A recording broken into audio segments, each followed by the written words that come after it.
Assalamualaikum warahmatullahi wabarakatuh. Di video ini saya akan mengajar di kelas 3 SD semester 1 mata pelajaran PKN materi makna Sumpah Pemuda dalam kehidupan sehari-hari dan nilai-nilai Sumpah Pemuda dalam kehidupan sehari-hari. Selamat menyaksikan.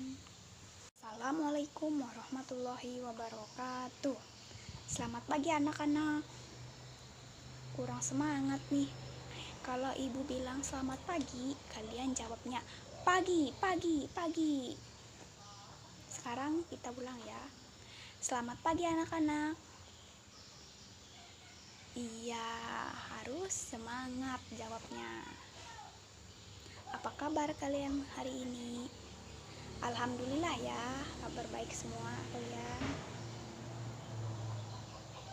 Anak-anak yang duduknya belum rapi, rapikan dulu. Bajunya yang belum dimasukkan, masukkan dulu.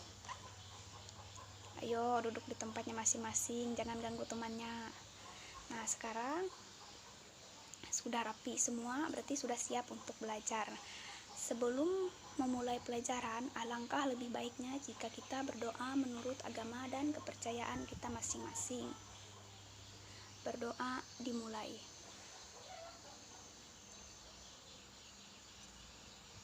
Berdoa selesai. Sekarang ibu akan cek kehadiran kalian dulu ya. Kalau ibu panggil namanya, kalian jawab hadir ya. Apipah Susanti, Agus Rianto, Alpiansah, Aprilia, Didi Murjani, Depita Susanti, Elsa Novinda,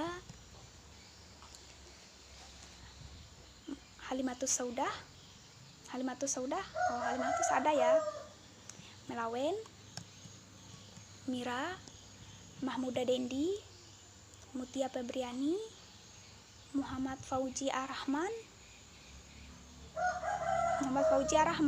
oh iya ada, hadir ya, Ning Mariani, Nova, Repri Ambartiwi, Rosiana, Samsul Kamardin,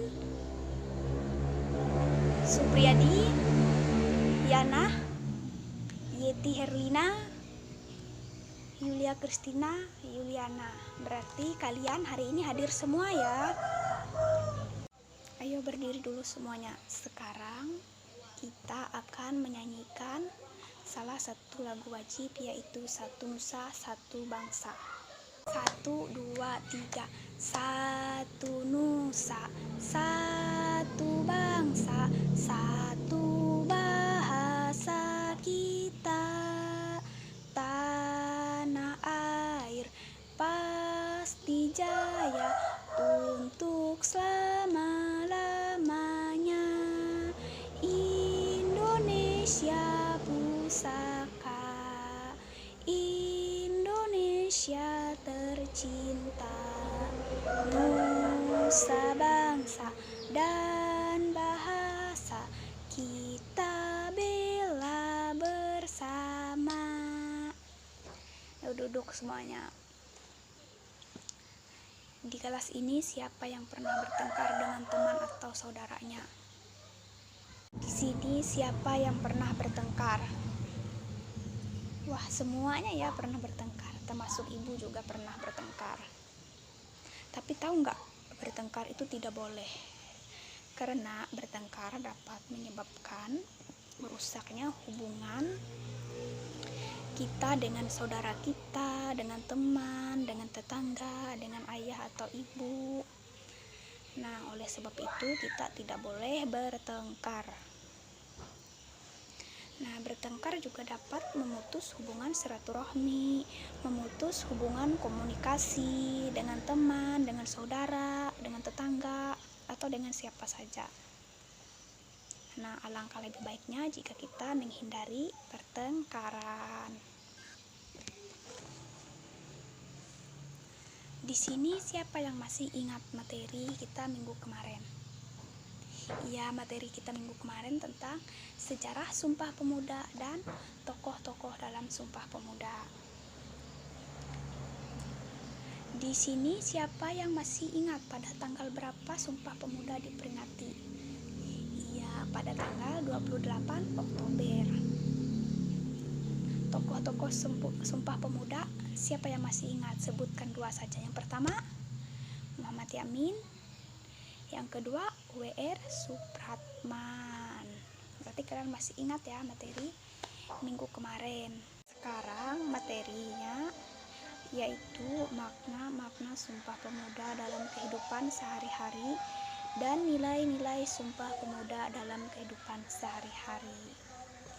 Tujuan pembelajarannya, Ibu berharap setelah mempelajari materi ini kalian dapat mengetahui makna satu nusa, satu bangsa, dan satu bahasa. Kalian juga mampu menyebutkan makna satu nusa, satu bangsa, dan satu bahasa. Kalian juga dapat menerapkan makna Sumpah Pemuda dalam kehidupan sehari-hari. Kalian juga dapat mengetahui nilai-nilai Sumpah Pemuda dalam kehidupan sehari-hari, dan kalian mampu menyebutkan nilai-nilai Sumpah Pemuda dalam kehidupan sehari-hari. Sekarang kalian bentuk kelompok. Satu kelompok 4 orang. Nah, satu kelompok ini terdiri dari lelaki dan perempuan. Ayo bentuk dulu kelompok 1 di sebelah kanan, yang paling depan. Susun dulu meja kursinya di sini. 4 kursinya, 4 ya. Sudah? 4 di sini ya. Kelompok 2 4 orang juga. 2 cewek 2 cowok, atau bisa juga 1 cowoknya bagi cowoknya. Ya, 1 cowoknya di sini di kelompok 2. Nah, masih di depan. Kelompok 3 di sebelah kirinya kelompok 2 ya, di sini. Ayo bawa kursinya ya.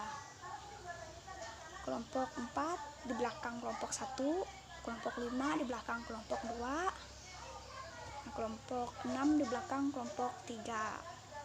Sudah dapat kelompok semua kan? Nah, kalau sudah dapat kelompok semua, Ibu berharap kalian bisa bekerja sama. Dari teks Sumpah Pemuda yang kita pelajari, ada 3 hal pokok yang harus disatukan. Nah, ketiga hal pokok tersebut meliputi satu nusa, satu bangsa, dan satu bahasa. Nah, yang pertama yaitu satu nusa. Nusa artinya pulau atau wilayah. Satu nusa artinya satu wilayah atau satu tanah air. Indonesia terdiri dari berbagai pulau dan daerah. Pada dasarnya merupakan satu wilayah, yaitu tanah air Indonesia. Nah, Indonesia ini disebut negara kepulauan karena terdiri dari beribu-ribu pulau. Nah, ada yang tahu nggak apa saja pulau yang ada di Indonesia? Iya, Pulau Kalimantan, Sulawesi, Sumatera, Jawa. Iya, Kepulauan Seribu, Kepulauan Natuna, dan masih banyak lagi pulau-pulau yang ada di Indonesia. Pada dasarnya, pulau-pulau tersebut bergabung menjadi satu yang disebut dengan tanah air Indonesia. Yang kedua yaitu satu bangsa. Bangsa Indonesia terdiri dari berbagai macam suku. Nah, seperti yang diketahui, suku di Indonesia itu ada suku Dayak, suku Banjar, suku Bali, suku Jawa, suku Sasak, dan masih banyak lagi suku-suku yang ada di Indonesia. Setiap suku memiliki adat istiadat dan kebudayaan masing-masing. Walaupun memiliki perbedaan, tetapi pada dasarnya merupakan satu kesatuan, yaitu bangsa Indonesia. Yang ketiga yaitu satu bahasa. Setiap suku yang ada di Indonesia memiliki bahasa daerah masing-masing. Nah, di sini siapa yang tahu bahasa apa saja yang ada di Indonesia? Iya, ada bahasa Dayak, bahasa Jawa, bahasa Bali, bahasa Madura, dan masih banyak lagi bahasa-bahasa yang ada di Indonesia. Nah, untuk menyatukan perbedaan tersebut, maka diperlukan satu bahasa nasional, yaitu bahasa Indonesia. Dengan adanya bahasa Indonesia, seluruh bangsa dapat melakukan komunikasi. Dengan demikian, terciptalah persatuan dan kesatuan bangsa. Peristiwa Sumpah Pemuda menunjukkan semangat perjuangan bangsa Indonesia. Nah, bangsa Indonesia meyakini bahwa persatuan dan kesatuan merupakan sarana yang ampuh dalam perjuangan bangsa melawan para penjajah pada waktu dulu. Peristiwa Sumpah Pemuda menunjukkan semangat perjuangan bangsa Indonesia. Yakini bahwa persatuan dan kesatuan merupakan sarana yang ampuh dalam perjuangan bangsa. Proklamasi Kemerdekaan Republik Indonesia merupakan hasil perjuangan bangsa Indonesia. Dengan persatuan dan kesatuan yang kokoh, bangsa Indonesia telah mampu mengusir penjajah. Nah, meski bangsa Indonesia telah merdeka, persatuan dan kesatuan bangsa harus tetap dibina. Semangat persatuan dan kesatuan merupakan sarana yang ampuh bagi bangsa untuk melaksanakan pembangunan. Oleh sebab itu, persatuan dan kesatuan bangsa harus tetap dijaga dan ditingkatkan. Makna yang terkandung dalam Sumpah Pemuda adalah memupuk semangat persatuan dan kesatuan bangsa. Sebagai generasi penerus, kita harus menjaga persatuan dan kesatuan dalam kehidupan sehari-hari. Nah, untuk mengamalkan semangat persatuan dan kesatuan bangsa dilakukan dengan berbagai cara, seperti pada gambar ini terlihat masyarakat sedang bergotong royong membersihkan lingkungan. Ini merupakan salah satu dari persatuan dan kesatuan masyarakat. Nah, ini juga merupakan contoh persatuan dan kesatuan di lingkungan sekolah. Hidup rukun di lingkungan keluarga merupakan persatuan dan kesatuan. Membantu orang tua juga merupakan persatuan dan kesatuan di lingkungan keluarga. Nah, di sini juga ada anak-anak yang bermain. Di sini anak-anaknya dari berbagai suku, tetapi bermain bersama. Ini merupakan contoh persatuan dan kesatuan, tidak membeda-bedakan perbedaan. Kemudian di sini ada gambar kemanusiaan. Ini merupakan contoh persatuan dan kesatuan. Karena sekarang kita dilanda pandemi corona.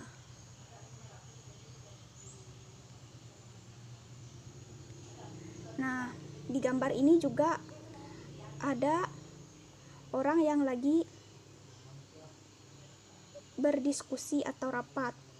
Kita tidak boleh seperti gambar yang di sini, satu ngomong, satunya ngomong. Jadi kalau kita berdiskusi harusnya seperti ini. Satu dulu berbicara, baru ditanggapi oleh yang lainnya. Nah, kalau yang ini juga kita tidak boleh. Satu berbicara, satu menutup telinga. Itu tadi merupakan contoh dari persatuan dan kesatuan. Peristiwa Sumpah Pemuda mengajarkan kita tentang nilai-nilai persatuan bangsa. Peristiwa Sumpah Pemuda membuktikan bahwa perbedaan dapat disatukan. Dalam menjaga persatuan bangsa, kita harus menghormati perbedaan adat dan kebudayaan. Kita tidak boleh beranggapan bahwa kebudayaan kita lebih baik dari kebudayaan orang lain, karena kebudayaan di Indonesia baik adanya. Oleh sebab itu, kita harus menghargai dan menghormatinya. Menjaga persatuan dan kesatuan di rumah, caranya yaitu harus menghargai, menyayangi, tolong menolong. Karena Menjaga persatuan dan kesatuan merupakan kewajiban bagi seluruh anggota keluarga. Menjaga persatuan dan kesatuan di sekolah. Nah, cara menjaganya yaitu menghormati, menghargai, dan menjaga nama baik sekolah. Persatuan dan kesatuan merupakan tanggung jawab seluruh masyarakat sekolah. Masyarakat sekolah itu kepala sekolah, guru, karyawan komite, dan siswanya. Menjaga persatuan dan kesatuan selanjutnya yaitu dengan ikut dalam kegiatan kemanusiaan. Contohnya, kita bisa menyumbangkan baju bekas kita ke panti asuhan, atau menyumbangkan uang, bisa menyumbangkan masker untuk orang yang tidak memiliki masker. Kita juga bisa menyumbangkan makanan kalau kita memiliki rezeki yang lebih. Itu tadi merupakan cara menjaga persatuan dan kesatuan bangsa. Hal yang saya sampaikan tadi, ada yang ingin ditanyakan? Tidak ada ya. Kalau tidak ada, Ibu akan berikan kalian tugas.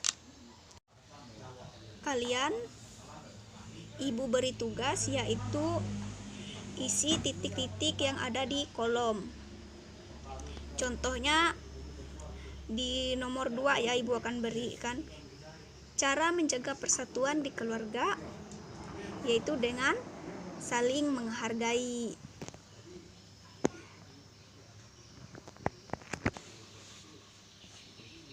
Jika masih ada yang bingung, silahkan tanyakan. Kerjakan dulu, kalau sudah kumpulkan ke depan. Setiap kelompok sudah semua mengerjakannya. Nah, kalau sudah kumpulkan ke depan. Sekarang Ibu akan berikan tugas individu. Tugas individu ini kalian kerjakan sendiri-sendiri. Tidak boleh tanya temannya, tidak boleh lihat punya temannya. Sekarang isi titik-titik pada soal yang sudah Ibu berikan. Kalau sudah, kumpulkan ke depan. Nah, apabila masih ada yang belum paham dengan soalnya, silahkan tanyakan. Di sini sudah semua mengumpulkan tugas. Sekarang Ibu mau bertanya, siapa di sini yang belum paham tentang materi yang Ibu jelaskan? Berarti tidak ada yang ditanyakan dari penjelasan Ibu tadi. Sekarang, siapa yang dapat menyimpulkan dari proses pembelajaran kita hari ini? Iya, benar, kita dapat mengetahui makna dari Sumpah Pemuda. Mengetahui peristiwa Sumpah Pemuda menunjukkan persatuan dan kesatuan bangsa. Satu lagi, menjaga persatuan dan kesatuan bangsa dengan cara menghargai dan menghormati perbedaan yang ada. Jadi, kesimpulan dari materi pembelajaran kita hari ini bahwa peristiwa Sumpah Pemuda mengajarkan kita tentang persatuan dan kesatuan bangsa, serta nilai-nilai persatuan dan kesatuan dalam kehidupan bermasyarakat, di sekolah, di keluarga, dan berbangsa dan bernegara. Anak-anak, sekarang masukkan buku dan alat tulisnya ke dalam tas masing-masing. Anak-anak, sepulang sekolah nanti, kalian jangan lupa belajar, mengulang kembali lagi pelajaran yang kita pelajari hari ini. Baik, karena tadi kita memulai pelajarannya dengan doa, maka kita mengakhiri pelajaran juga dengan berdoa. Marilah kita berdoa menurut agama dan kepercayaan kita masing-masing. Berdoa dimulai. Berdoa selesai. Sebelum pulang, kita menyanyi dulu. Berdiri dulu semuanya. Kita menyanyikan lagu dari Sabang sampai Merauke. 1, 2, 3. Dari Sabang sampai Merauke, berjajar pulau-pulau, sambung menyambung menjadi satu. Itulah Indonesia.